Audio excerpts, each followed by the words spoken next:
What are you looking at? What do you find interesting right now post the implosion of FTX and kind of centralized crypto?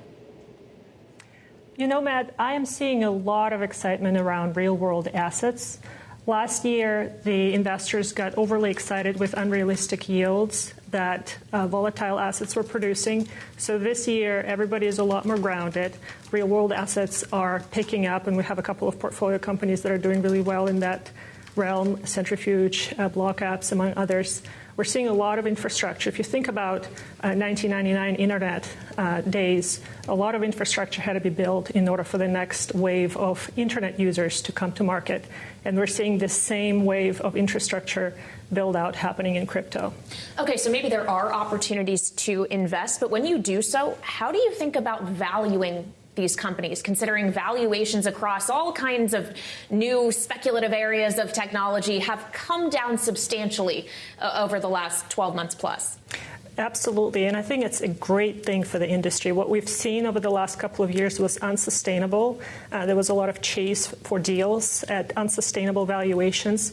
Now founders are a lot more grounded when they ask for money. And we are fundamental investors, so we are looking at the fundamentals, such as revenues, adoption, customer numbers, and that's the metrics that we use in order to invest.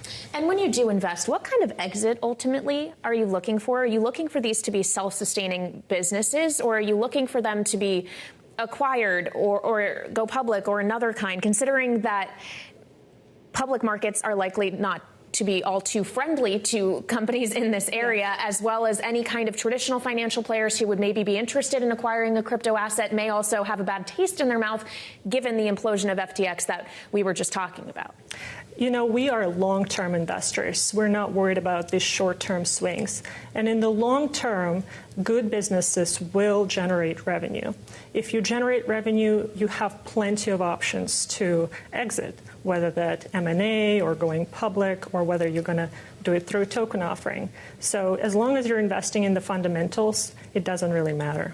You are one of only a few dozen blockchain VCs or Web3 focused VCs that have launched a second fund. How is fundraising right now? What's the appetite